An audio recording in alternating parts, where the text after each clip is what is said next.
मैं अपनी screen share करता हूँ, एक सेकंड।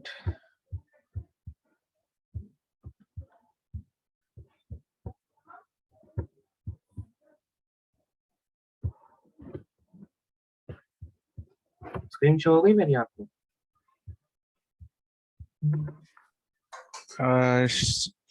स्टार्टेड दिखा रहा है। हाँ, आ गया जी। यस यस, आ गया। ओके। सो गाइस, आज से हम मतलब प्रोजेक्ट पे वर्किंग करेंगे धीरे धीरे करके, और उसके बीच बीच में हम सारे फंक्शंस वगैरह सब कुछ है डे वाइज बेस पे लेते रहेंगे। सो मेरा सबसे पहले एक चीज है, मतलब आप लोगों से क्वेश्चन है, आपने कभी सेल्स की रिपोर्ट बनाई है एक्सेल में? आप दोनों ने मतलब कोई सेल्स की रिपोर्ट बनाई हो या उसको ट्रैक डाउन किया हो कि सेल्स की रिपोर्ट्स कैसे बनाई जाती है मंथली बेसिस पे, या कंबाइंड हो, उसका कम्युलेटिव बैलेंस दिखाता रहे कि जैसे हमारी जनवरी में सेल्स हुई है 5 रुपए, ठीक है, फरवरी में सेल हुई है 10, तो टोटल मिला के 15 हो गई। नेक्स्ट जब हमने ओके। सेलेक्ट करा फरवरी, तो टोटल आ गई। मार्च सेलेक्ट किया तो अप टू मार्च आ गई। ऐसे करके आपने कोई रिपोर्ट्स वगैरह तैयार की है कभी? नहीं हर्ष, मैं आज तक सेल्स में कभी काम नहीं करा है। नहीं नहीं, सेल्स का काम नहीं, ये क्या होता है ना, ये रिपोर्टिंग का काम होता है। जरूरी नहीं आप सेल्स में काम करो तभी सेल्स की रिपोर्ट बनाओ। आप किसी भी डिपार्टमेंट, जैसे जो MIS एक वर्ड है, MIS का मतलब क्या है कि वहां पे आपको सारे तरीके की रिपोर्ट बनाने आनी चाहिए। वो जरूरी नहीं है आप सेल्स पे काम करो। सपोज आप किसी ऐसी कंपनी में काम कर रहे हो जहाँ पे उन्होंने कॉन्ट्रैक्ट लिया हुआ है कि हम सेल्स की सारी रिपोर्ट्स, बजट की सारी रिपोर्ट्स हम खुद बनाएंगे। आपका काम है हम्म। रिपोर्टिंग बनाना, आपका काम सेल्स नहीं है। आपका काम है रिपोर्टिंग करना। और रिपोर्टिंग जो MIS और एक्सेल और इन सब का काम होता है ना, देखो मेनली कहाँ पे आता है मैं आपको बताता हूँ। जो बंदा जॉब करते हैं वो जॉब कर सकते हैं, लेकिन अगर आपको इस तरीके की पूरी रिपोर्टिंग वगैरह आती है ना, तो गाइस आप ना क्या कर सकते हो, एक फ्रीलांसिंग एक .com है और एक अपवर्क एक .com है। अपवर्क एक साइट है और एक फ्रीलांसिंग। आप इन दोनों पे ना अपने बारे में डाल दिया करो। इससे क्या होता है कि सपोज किसी एक वीक में कोई एक्स्ट्रा प्रोजेक्ट आ जाता है, ठीक है, तो वो आपको पूरा प्रोजेक्ट दे देंगे कि भाई ये पूरा प्रोजेक्ट है, आप हमें इसके बेसिस पे ना रिपोर्ट बना के दे दो एक्सेल में, ठीक है, कुछ ऑटोमेटेड फंक्शन लगा के हमें रिपोर्ट बना के दे दो। तो उसके पता है कितने डॉलर्स रुपीज मिलते हैं? मतलब प्रोजेक्ट होता है मुश्किल से 1 या 1.5 घंटे का, लेकिन उसके आपको जो पेमेंट करी जाती है ना, वो ये समझ लो $100 $200 ऐसे करी जाती है। मतलब मिनिमम $50 से ऊपर ही करी जाती है। बाहर की अगर आप फ्रीलैंसिंग वर्क पे कभी काम करते हो ना, तो वहां की बात बता रहा हूँ मैं आपको, ठीक है। तो जब आप जैसे मान के चलो कंपनी में जॉब कर रहे हो, फ्रीलांसिंग का वर्क आपका है, MIS रिपोर्टिंग फ्रीलांसिंग ये सब आपको आना चाहिए, ठीक है। लेकिन अगर आपको सपोज जॉब कर रहे हो, तो जॉब में तो एक काम जो डेली बेसिस पे होता है आप लोग वही करते हो, या थोड़ा बहुत एक्स्ट्रा हो गया। अगर आपको सारा काम आता है और आपको सारे काम का यूज करना है डेली बेसिस पे, तो आप इन वेबसाइट पे भी जाके ना, freelancing.com, upwork.com, वर्क इंडिया हो गया, ये सब पार्ट टाइम होते हैं, 1-1 2 2 घंटे वाले काम। यहाँ पे कभी कभी आते हैं, डेली नहीं आते। कभी कभी कोई क्लाइंट आपको ढूंढ लेता है कि भाई अच्छा कैसे रिपोर्ट्स वगैरह आप हमें बनाते हो, हमें सैंपल भेजो, तब उस तरीके से डिस्कशन होता है, ठीक है। तो आज हम ना एक सेल्स रिपोर्ट बनाने वाले हैं। मैं यहाँ दिखाता हूँ, और बहुत सिंपल सेल्स रिपोर्ट है, उसके अंदर कोई ऐसा यूज नहीं है कि जो मैंने आपको फंक्शन अभी तक सिखाए हैं वो आपको ना आते हो। तो हमारी एक सेल्स रिपोर्ट आज हम बनाए, और देखो मेरे पास कोई डेटा नहीं है, तब भी हम सेल्स रिपोर्ट बना लेंगे, देखो। वरना आप कुछ लोग सोचते हैं यार डेटा के बिना हम सेल्स रिपोर्ट कैसे बना पाए। विदाउट डेटा भी आप एक्सेल में सेल्स रिपोर्ट बना सकते हो, सिर्फ कुछ फंक्शंस के यूज करके, ठीक है। तो देखो सबसे पहले हम क्या यूज करते हैं, पेज नंबर यहाँ से हम शुरुआत कर लेते हैं। यहाँ पे हम लिख देते हैं पहले रेवेन्यू, क्योंकि सेल्स के लिए हमें रेवेन्यू चाहिए, सिंपल सी चीज, ठीक है। उसके बाद हम ले लेते हैं यहाँ पे एक्सपेंस। हमने दो ले लिए, एक ले लिया रेवेन्यू हेड, एक ले लिया एक्सपेंस हेड। अब रेवेन्यू के अंदर हमें चाहिए सपोज प्रोडक्ट, ठीक है। सपोज हम कोई प्रोडक्ट कर रहे हैं, हम कोई कंपनी में है और हमारे पास टोटल नंबर ऑफ प्रोडक्ट जो है डिस्क्रिप्शन के, सपोज हमारे पास 5 प्रोडक्ट है। तो आप इसको कैसे यूज भी कर सकते हो, आप यहाँ से इसको ट्रैक डाउन करके भी यूज कर सकते हो। देखो अब ये ऑटोमेटिक 1 2 3 4 5 आपके पास 5 प्रोडक्ट रेडी हो गए। इसी को कॉपी कर लो और यहाँ पे आप, अच्छा मैंने बताया था कॉपी पेस्ट का क्या फंक्शन है, बता सकते हो क्या शॉर्टकट है कॉपी और पेस्ट की? Control C copy, Control V paste. अगर Control C कॉपी करके हमने पेस्ट स्पेशल करना है तो क्या हम दबाते हैं?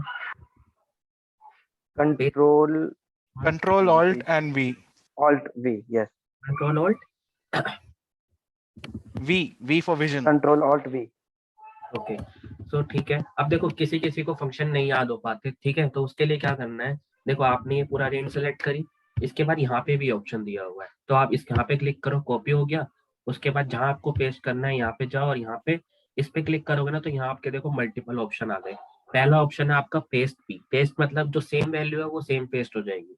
दूसरा है पेस्ट फंक्शन, वैल्यू पेस्ट नहीं होगी, सिर्फ फॉर्मूले जो आपने फॉर्मूला लगाया हुआ होगा ना, सिर्फ वो पेस्ट होगा। अगला है हमारा फॉर्मूला एंड नंबर फॉर्मेटिंग, जो भी फॉर्मूला है उसके साथ नंबर फॉर्मेटिंग है वो पेस्ट हो जाएगी। अगला है सिर्फ आपका सोर्स, जो कि आपकी सोर्स की फॉर्मेटिंग है, जैसे आपका जो सेल है उसकी हमने ग्रीन कलर किया हुआ है तो वो ग्रीन कलर की फॉर्मेटिंग खाली पेस्ट हो जाएगी।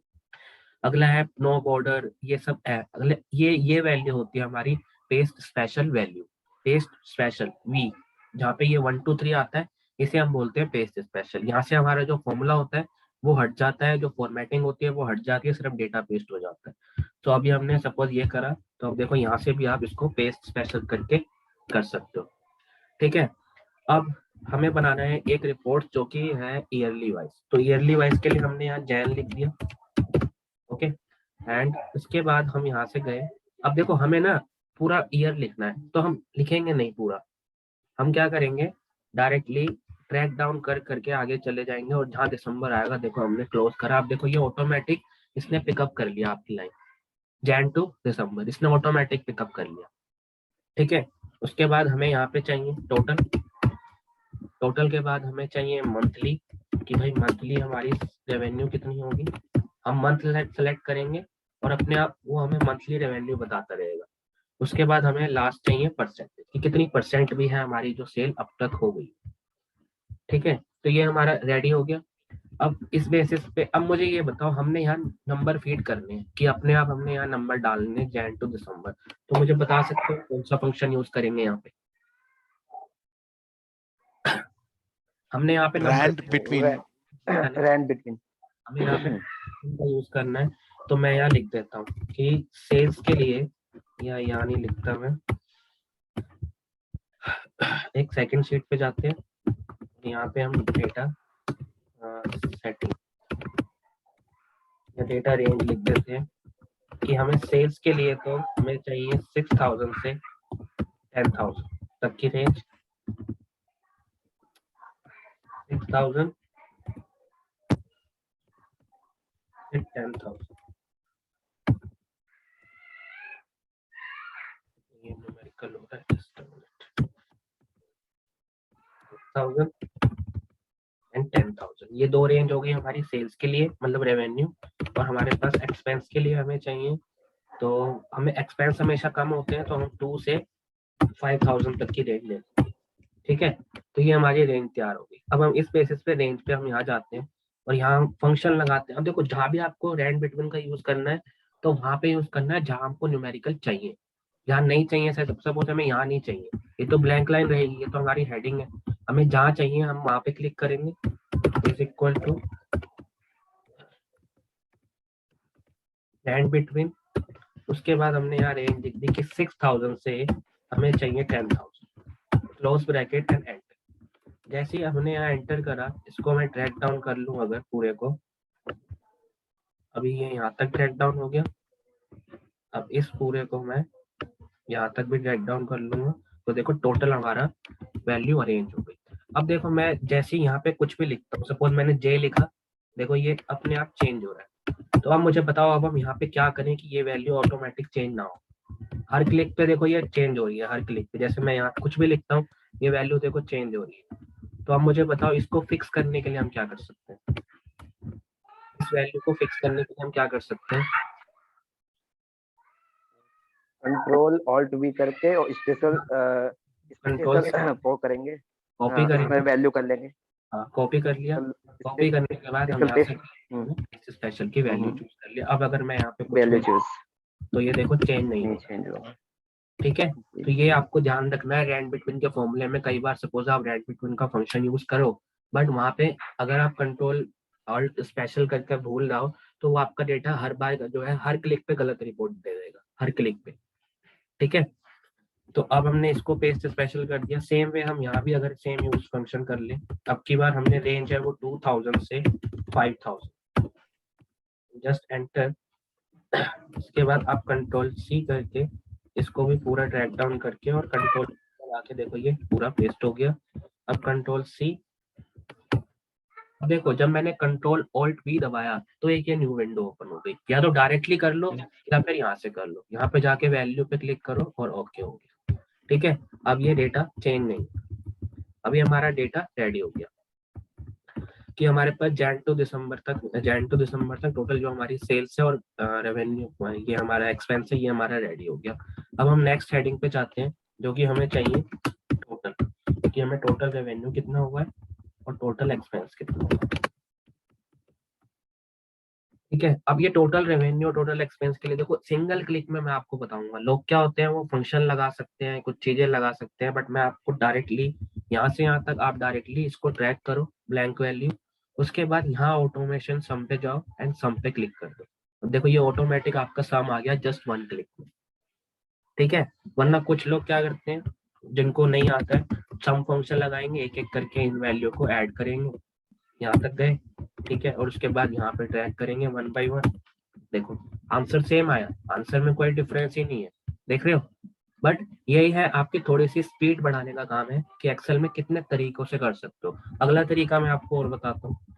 सपोज यहाँ पे जिनको सम भी नहीं आता वो क्या करते हैं, वो सोचते हैं यार एक्सेल ही तो है, प्लस कर करके ऐड कर लेता हूँ, ऐसे कर करके प्लस कर लेते हैं वो लोग 1 बाय 1। ये एक सेल में जितना टाइम लगा है ना उतने में आपके टोटल सेल का वैल्यू आ जाती है। ठीक है, तो ये कुछ तरीका है जो कि आप एक्सेल में यूज कर सकते हो। और ये देखो उसके लिए भी है जिसको सपोज एक्सेल आता है वो फर्स्ट तरीके से जाएगा, जिसको एक्सेल कम आता है वो सेकंड तरीके से चला जाएगा, जिसको थोड़ा और कम आता है वो इस तरीके से चला जाएगा। लेकिन जो थर्ड तरीका है ना वो कई बार गलती कर देता है। क्या गलती कर देता है, सपोज मैं यहाँ पे आपको एक छोटी सी देता हूँ, यहाँ पे लिखा मैंने 13 एंड 13। ठीक है, अब हमें क्या करना है, मुझे करना क्या है कि इन दोनों को ऐड करना है और इससे मल्टीप्लाई करना है। ठीक है, तो देखो कुछ लोगों को एक्सेल नहीं आता तो क्या करेंगे, ये प्लस ये मल्टीप्लाई बाई दिस, ऐसे करेंगे। अब क्या मुझे बताओ क्या ये आंसर सही है? 182 आंसर तो आ गया एक्सेल में, बट ये सही नहीं है। क्यों सही नहीं है? देखो 13 प्लस 13 इज इक्वल टू होता है 26, और 26 को जब आप 13 से मल्टीप्लाई करोगे तो 182 तो आएगा नहीं, इतनी तो गारंटी है। ठीक है, तो इसने क्या किया है, इस फंक्शन ने क्या किया, अगर मैं इसको यहीं पे बैक स्पेस दबा के अगर मैं इसको यहीं पे जाऊं तो देखो आप क्या किया है इसने, T8 plus T9 is multiply by T10। It means इसने पहले किया है T9 को T10 से मल्टीप्लाई।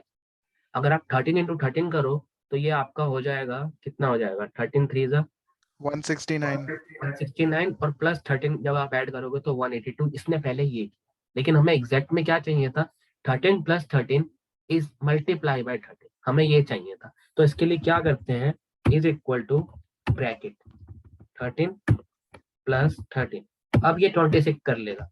अब जब आप इसको मल्टीप्लाई बाय 13 करोगे तो ये आपका आंसर देगा 330। देखा, तो तरीका सेम है, कुछ बंदे उस तरीके से यूज कर रहे हैं, बस हमने यहाँ सिर्फ ब्रैकेट ही तो लगाया है। ब्रैकेट लगाने से देखो कितनी वैल्यू चेंज हो गई। ठीक है, जो दो थर्ड तरीके से बंदे यूज करते हैं वो कई बार गलत मिस्टेक हो जाती है, उससे नहीं हो पाता इसका आंसर। इसलिए या तो सेकंड तरीका यूज कर लो या फर्स्ट तरीका यूज कर लो।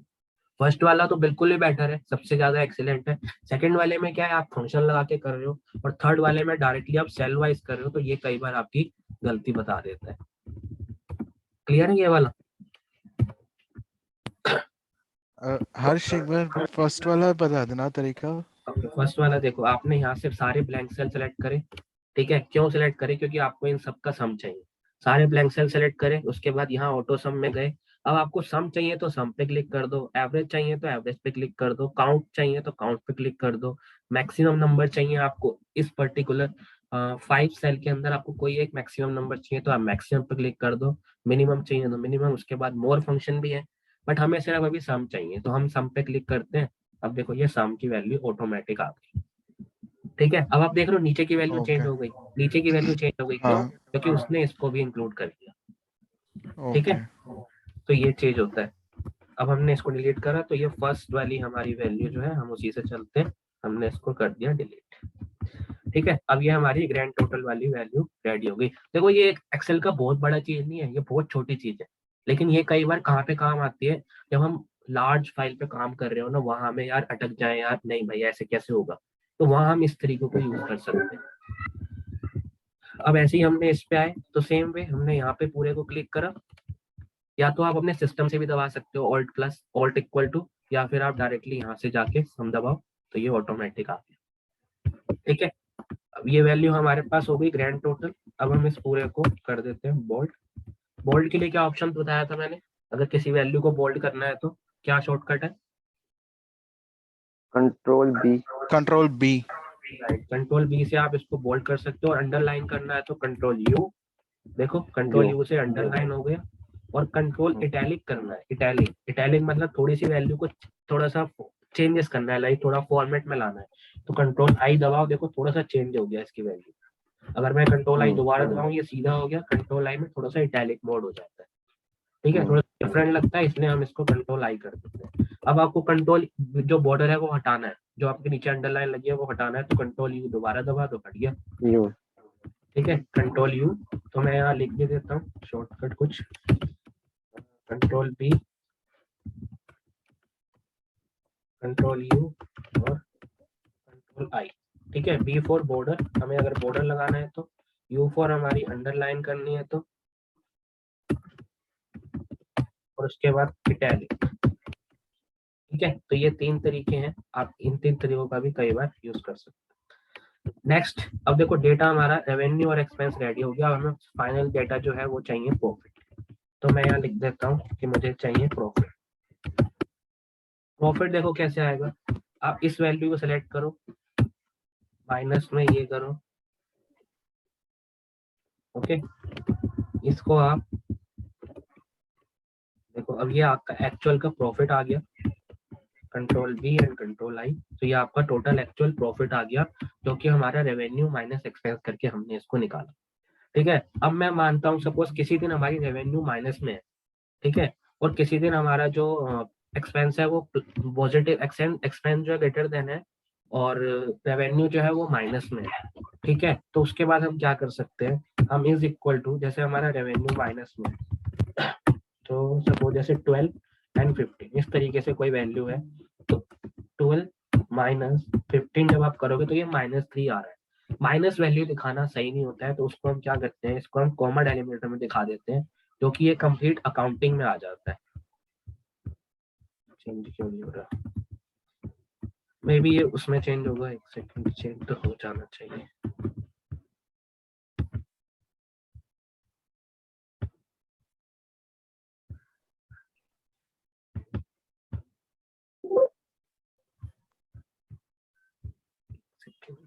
Currency shortage time percentage change हो जाता है, बट अभी क्यों नहीं हो रहा है, अभी हम थोड़ी देर बाद करेंगे तब देखना चेंज हो जाएगा। ठीक है, तो ये हमारा टोटल आ गया, रेवेन्यू, एक्सपेंस एंड प्रॉफिट। अब हमें इस साइड में भी चाहिए, इस साइड में भी हमें टोटल चाहिए, तो यहाँ भी आप क्या कर सकते हो, डायरेक्टली यहाँ तक क्लिक करो आपने एक बारी में, ऑटो सम पे गए एंड सम, तो ये देखो यहाँ भी आपकी वैल्यू आ गई। अब ये देखो जो 0 आ रही है, तो इसको आप डिलीट कर दो, बिकॉज ये वैल्यू हमें नहीं चाहिए, क्योंकि ये ऑलरेडी ब्लैंक सेल की वैल्यू ले रहा है, तो हमें डिलीट कर दो इसको, डिलीट, उसके बाद इसको delete। अब 1 बाय 1 इस पूरे रेंज को सिलेक्ट करो, जो भी आपकी रेंज है।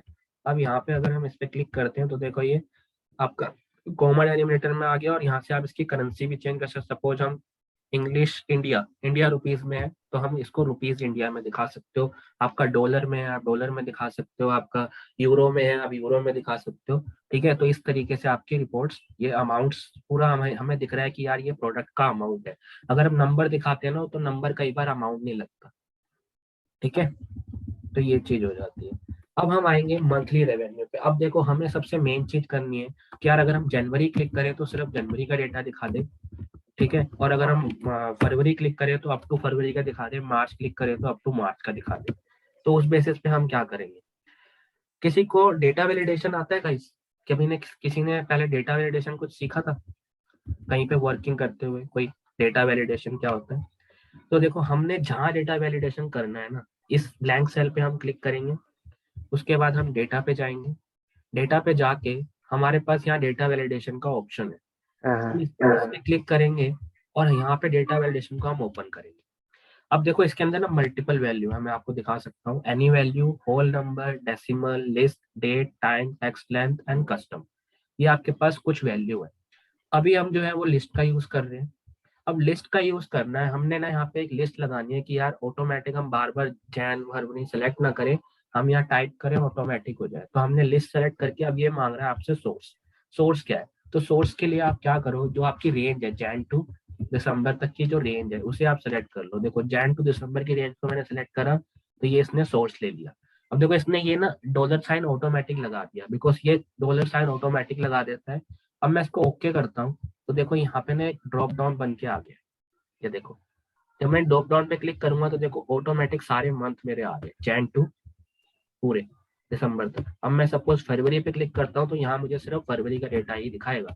अब मुझे वो वाला फंक्शन लगाना है, ठीक है। तो वो वाला फंक्शन कोई मुझे बता सकता है कैसे हम लगा सकते हैं? कोई आइडिया इस फंक्शन के लिए? क्योंकि ये मैंने आई को ना आई थिंक कराया है अभी, इफ वाले फंक्शन में करवाया है।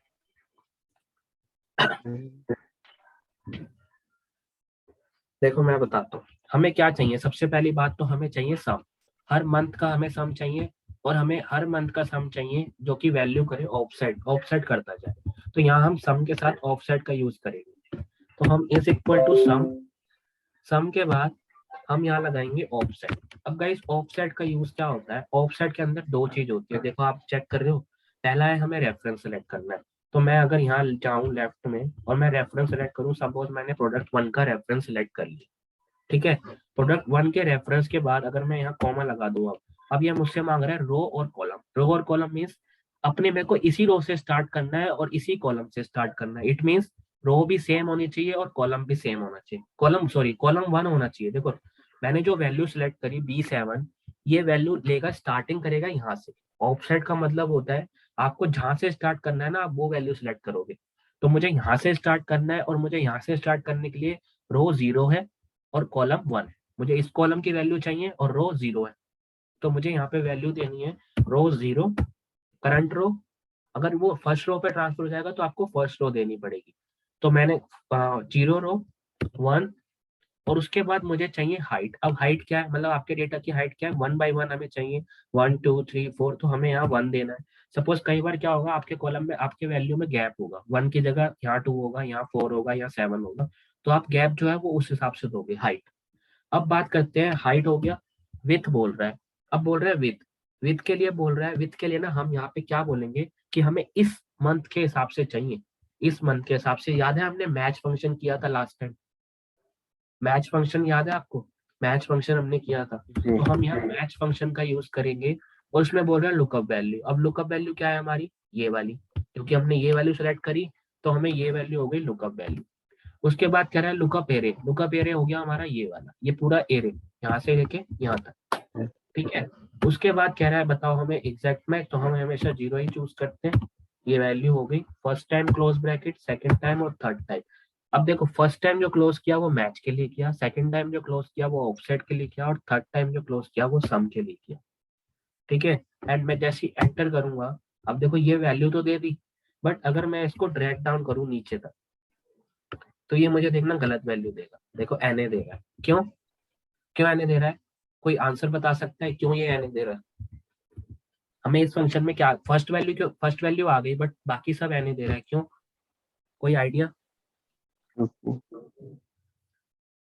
इस फंक्शन को देख के बताओ, कोई आइडिया लग रहा है? देखो सिंपल सी चीज सोचो कि क्यों ये एरर दे रहा है। देखो जब आप फर्स्ट रो में थे तो उसने B7 सेलेक्ट किया हुआ था और 0 1 1 था। जब आप सेकंड रो में आए तो B8 हो गया। यहाँ जब आप मैच फंक्शन देख रहे हो ये भी चेंज हो रहा है, P7। जब P7 चेंज हो रहा है, P7 का मतलब आपको ये वैल्यू ले रहा है, ये तो हमें चाहिए ही नहीं ना। तो हमें यहाँ पे इस वैल्यू को हमें P6 को भी फ्रीज करना होगा डॉलर साइन से। डॉलर साइन से हमने इसको फ्रीज कर लिया, और हमें पूरी पूरी रेंज को भी फिक्स करना होगा जहाँ पे हमारे मंथ। और अब मैं जब एंटर करूंगा तो आप देख सकते हो, और जब मैं इसको अब ट्रैक करूंगा अब देखो टोटल वैल्यू हमारे पास आ गई। अब देखो मैं एक चीज और दिखाना चाहता हूँ। सपोज मैंने यहाँ जनवरी सिलेक्ट किया, अब देखो ये जनवरी की इक्वल सेल आ रही है यहाँ पे। देखो 937498870618 कंप्लीट सेल है, इक्वल टू है। बट जैसे ही मैं यहाँ फरवरी सेलेक्ट करूंगा, ड्रॉप डाउन पे गया, फरवरी सेलेक्ट किया, अब देखो ये 15 हो गया। 15 क्यों हो गया? जब आप इन दोनों को ऐड कर दोगे तो देखो कितनी वैल्यू आ रही है, 15895, वही वैल्यू यहाँ पे दिखा रहा है। तो मतलब ये आपके कमुलेटिव दिखा रहा है। अब आप यहाँ पे जाओ मई में, तो देखो ये अप टू मई दिखा रहा है, मतलब हमने मई तक कितनी सेल कर ली है। तो ये ऐसी शीट तैयार की जाती है ताकि हमें बार बार इस शीट का फंक्शन का बार बार हमें चेंजेस ना करना पड़े। हम सपोज हमारे पास यहाँ जून की वैल्यू जो है वो 0 है, ठीक है। अब देखो ये ऑटोमेटिक चेंज होते रहेगी, हमें कुछ नहीं करना। ये भी 0 है, ये भी 0 है, ठीक है, ये भी 0 है। सपोज ये तो कुछ है नहीं यहाँ, सपोज मैंने ये भी 0 है, और सपोज मेरे पास अभी यहाँ से जुलाई से लेके और ये दिसंबर तक की वैल्यू 0 है। मैं इसको अगर यहाँ फिल करूँ तो देखो 0 है। अब देखो यहाँ ऑटोमेटिक 0 आ गया। अब जब मैं यहाँ मई है, अब मैं यहाँ जून सेलेक्ट करता हूँ, जून सेलेक्ट किया तो ये चेंज नहीं हुआ। अच्छा जून सेलेक्ट किया क्योंकि देखो यहाँ जून तक की अप टू की वैल्यू ले रहा है, तो इसलिए ये 0 नहीं दिखा रहा, बिकॉज जून में हमारी सेल सेम है। अब ये मैं यहाँ जुलाई लूंगा तब भी देखना ये चेंज नहीं होगा, देखो बिल्कुल सेम वैल्यू है क्योंकि यहाँ तक की वैल्यू 0 है हमारे पास, ठीक है। तो ये है एरिया जो कि ये चेंज नहीं करता है कई बार। अब मैं अगर यहाँ पे अपनी कुछ भी वैल्यू डालूँ,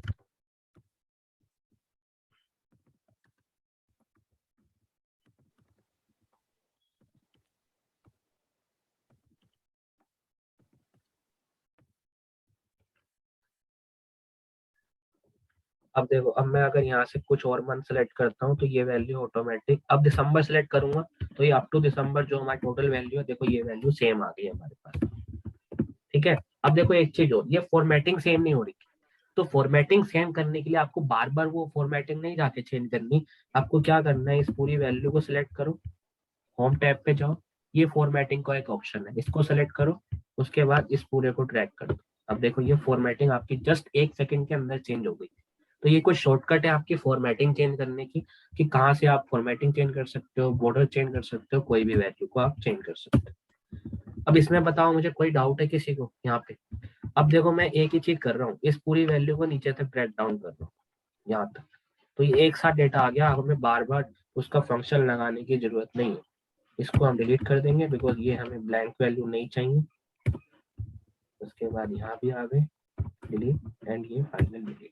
देखो टोटल जो हमारा प्रॉफिट हो गया वो हमारा 267,915 है अप टू दिसंबर, ठीक है। अगर चाहिए आपको कि प्रॉफिट अप टू आपका जुलाई तक कितना प्रॉफिट हुआ है, तो आप जुलाई में जाओ, ये आपका जुलाई में अप टू आपका प्रॉफिट हो गया 156,757, ठीक है। तो ये इस तरीके की आपकी छोटी सी एक रिपोर्ट थी, ये तैयार होती है।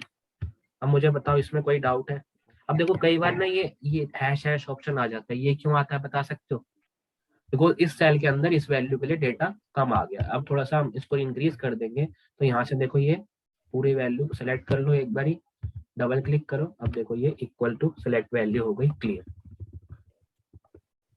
अब मुझे ये बताओ डेटा वैलिडेशन का यूज समझ में आया कि क्या यूज है डेटा वैलिडेशन का?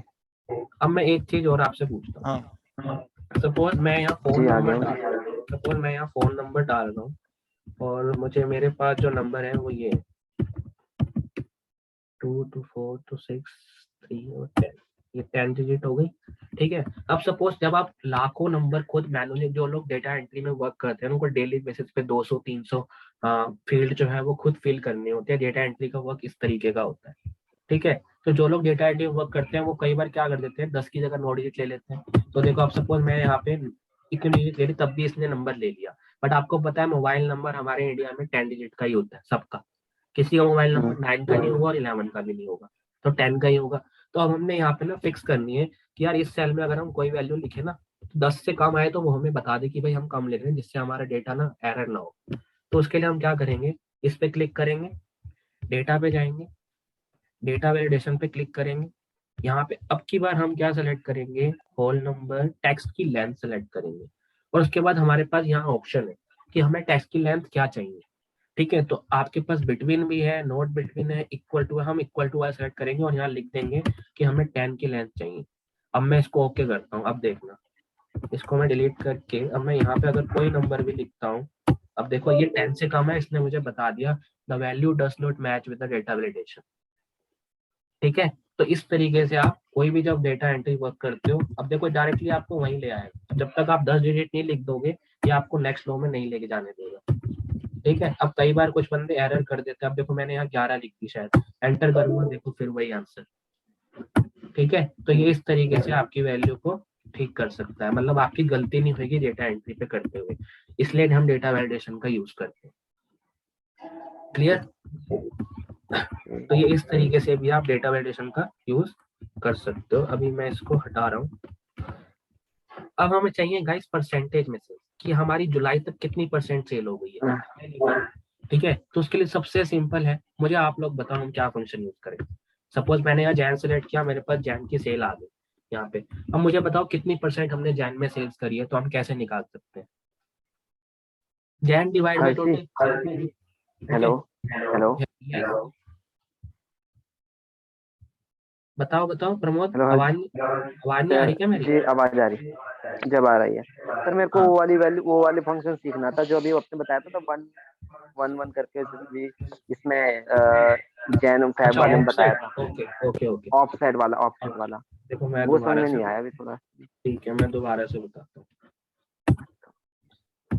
देखना यहाँ पे ना ध्यान रखना। अब देखो ये है सम के जी साथ हमने देखो क्या करना है। अभी जो आपकी रेंज है ना वो हमारी सेकंड कॉलम से स्टार्ट हो रखी है, मतलब बी कॉलम के अंदर 7 रो से। ठीक है, बी जी कॉलम के अंदर 7 रो से हमारी रेंज सिलेक्ट हुई है और हमें चाहिए सम। सम हमें कहाँ से चाहिए? यहाँ से हमें सम चाहिए 1 बाई 1। तो अगर हमें 1 इस वाले रो का सम चाहिए, सपोज हमें प्रोडक्ट 1 के सारे जैन टू दिसंबर तक का सम चाहिए, तो हम कैसे ले सकते हैं? सिंपल सा ऑप्शन है कि आप इस वैल्यू को ले लो रेंज 1। इस वैल्यू को मैंने B7 नहीं काउंट किया, इस वैल्यू को मैंने रेंज 1 काउंट किया which is A1। Offset function से ये आपकी B7 जो रेंज है वो A1 काउंट हो जाती है। क्यों? क्योंकि ऑफसेट फंक्शन जो है आपकी वैल्यू को ऑफसेट कर रहा है, मतलब आपने कहाँ से वैल्यू को सिलेक्ट करना है वो फंक्शन आपका ले रहा है, ऑफसेट फंक्शन। बिकॉज हमारे पास ऑफसेट डील में है, पूरा डिटेल में है, मैं आपको डिटेल में भी समझाऊंगा कि कैसे हमने डिटेल में करना है, बिकॉज ऑफसेट का थोड़ा सा है, बड़ा फंक्शन है वो, पूरा डिटेल में समझाऊंगा। अब अभी आप देखो सिर्फ इतना समझो कि ऑफसेट फंक्शन जो है, आप जहां से भी रेंज को ऑफसेट फंक्शन का, मैं आपको यहाँ पे दिखाता हूँ ऑफसेट, सिर्फ ऑफसेट रखता हूँ। तो ऑफसेट रखने के बाद ये मुझसे बोलता है रेफरेंस, रेफरेंस बताओ कि आपने कहाँ से सेल, कौन से सेल से आपने स्टार्ट करना। सपोज मैं बोलूँ मुझे यहाँ से स्टार्ट करना है, तो ये B17 को A1 ले लेगा, B17 को ये A1 लेगा ऑटोमेटिक। हमने सेलेक्ट तो B17 किया है बट ये लेगा उसको A1। क्लियर? अब मैं जब इसको सेलेक्ट करा, अब ये मुझसे पूछ रहा है कि आपको कौन सी रो में देना है। अगर आपको सेम रो से सेलेक्ट करना है, मतलब सेम रो B17 है आपने सेलेक्ट किया है और आपको सेम रो से ही सेलेक्ट करना है, तो आपको यहाँ पे 0 देना होगा। और अगर आपको नेक्स्ट कॉलम से सेलेक्ट करना है तो आपको यहाँ 1 देना होगा। तो ये आपका रो वाला कॉलम आ गया। बट अगर आपको सपोज मैंने यहाँ B17 की जगह B16 सेलेक्ट किया, अब ये मुझसे पूछ रहा है रो बताओ, तो row next row which is 1, column which is 1। ठीक है, अब देखना मैं अगर आपको इसी फंक्शन में आंसर दिखाऊं जो हमारा पहले लिया था मैंने यहाँ पे, B7 का 0 लिया था। अब मैं इसको ना B6 कर देता हूँ और यहाँ 0 को मैं 1 कर देता हूँ, B6 1 एंटर कर देता हूँ। देखो वैल्यू सेम है, कुछ भी चेंज नहीं हुआ। क्यों? क्योंकि मैंने सिर्फ अपने ऑफसेट फंक्शन का ना खाली वो चेंज करा है, सिर्फ लोकेशन चेंज करी है, वैल्यू एकदम सेम। ठीक है, लोकेशन चेंज करने से क्या होता है, अगर आप ये वैल्यू सेलेक्ट करोगे तो वो पूछेगा आपको जो सम कहाँ से स्टार्ट करना है। हम मैं बोलूंगा मुझे फर्स्ट रो से और फर्स्ट कॉलम से, तो मैं फर्स्ट और फर्स्ट दे दूंगा। अगर मुझे लगता है कि मैं यही कॉलम सेलेक्ट करूं और इसी कॉलम से मुझे यहीं से सिलेक्ट करना है, तो मेरे को 0 देना पड़ेगा। 0 मतलब करंट और 1 मतलब नेक्स्ट, 2 मतलब सेकंड नेक्स्ट, थर्ड मतलब third next. Clear? Okay okay मैं दोबारा लिखता हूँ, ऑफसेट रेफरेंस मांग रहा है, सपोज मैंने ये रेफरेंस लिया, अब मैंने B6 लिया। अब मुझे बोल रहे हैं कि आपको जो सम करना है ना या जो भी करना है, एवरेज काउंट जो भी आपने करना है, वो कौन से रेफरेंस को वो करते हुए करना है। सपोज मैंने रेफरेंस सेलेक्ट कर लिया B6, अब वो पूछ रहा है कौन सी रो पे सेलेक्ट करना है, फर्स्ट पे या फर्स्ट फर्स्ट रो पे या सेकंड रो पे, मैं बोलता हूँ मुझे फर्स्ट से चाहिए, तो वो डायरेक्टली ना प्रोडक्ट 1 लेगा, वो रेवेन्यू नहीं लेगा, वो प्रोडक्ट 1 लेगा। उसके बाद वो पूछते हैं कॉलम, कॉलम कौन सा है, फर्स्ट रो और फर्स्ट कॉलम, तो मैं यहाँ फर्स्ट ले लूंगा। अगर मैं बोलूंगा मुझे सेकंड कॉलम चाहिए, देखो अभी इसने ऑटोमेटिक वैल्यू क्या ले ली, 9374। जब मैंने यहाँ लगाया ऑफसेट D6 ये वाली वैल्यू लगाई, और रो भी 1 दिया और कॉलम भी 1 दिया, तो उसने ये सिलेक्ट किया। अब मैं 1 की जगह ना यहाँ 2 ले लेता हूँ और एंटर करता हूँ, तो देखो क्या ले रहा है ये, 6521। अब मैं 2 की जगह अगर मैं यहाँ पे 3 ले लूँ, तो देखो क्या ले रहा है, 9006। ठीक है, अब यही चीज अगर मैं यहाँ 1 की जगह सपोज 3 ले लूँ और 3 करूँ, अब देखो क्या ले रहा है, 9160। इट मीन्स वो ये वाली रो ले रहा है और ये वाली कॉलम ले रहा है, ये रो और ये कॉलम। तो ऑफसेट फंक्शन जो है वो आपका स्टार्टिंग पॉइंट बताता है कि आपका क्या स्टार्टिंग पॉइंट है आपके डेटा सेल में। बिकॉज आपको हर डेटा आपको A1 पे तो नहीं मिलेगा ना, हर डेटा आपको B1 पे भी नहीं मिलेगा, C1 पे भी नहीं मिलेगा, कुछ डेटा आपको बीच में मिलेगा, कुछ डेटा आपको बाद में मिलेगा। ठीक है, क्लियर है यहाँ तक, कोई इशू? नो। ग्रेट। तो ये हमारा ऑफसेट फंक्शन होता है कि ऑफसेट फंक्शन जो है वो आपको रेफरेंस देता है कि आपने कौन से सेल से स्टार्ट करना है। अब हम आते हैं अपने परसेंटेज पे, तो हमें चाहिए जैन की परसेंटेज। सो आपको सिंपल सा लगाना है, यहाँ से सिलेक्ट करो डिवाइड बाई टोटल, ये आपकी वैल्यू आ गई, इसको ट्रैक डाउन कर दो नीचे तक। ठीक है, ये वैल्यू आ गई। अब देखो यहाँ 0 आ रहा है, क्यों, क्योंकि ये वैल्यू तो 0 ही है, तो इसको डिलीट करते जाओ।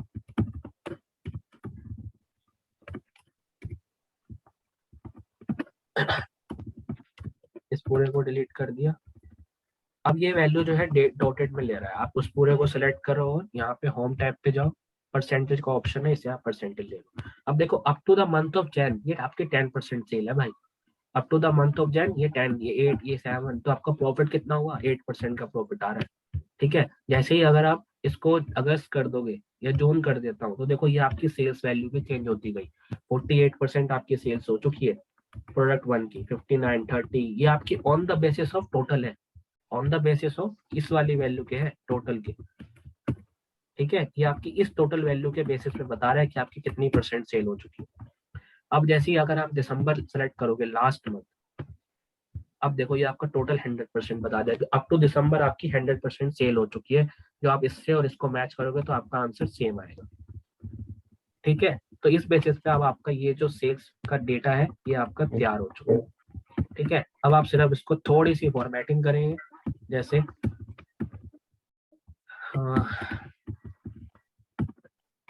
फॉर्मेटिंग करने के लिए क्या करना है, अगर मैंने आपको बताया था आपको कोई सेल को मर्ज करना है एक साथ, तो क्या क्या दबाते हैं सेल को मर्ज करने के लिए, Alt H M and M। ठीक है, अब आपने ये दबाया तो देखो आपका पूरा सेल मर्ज हो गया। अब आप यहाँ लिख लो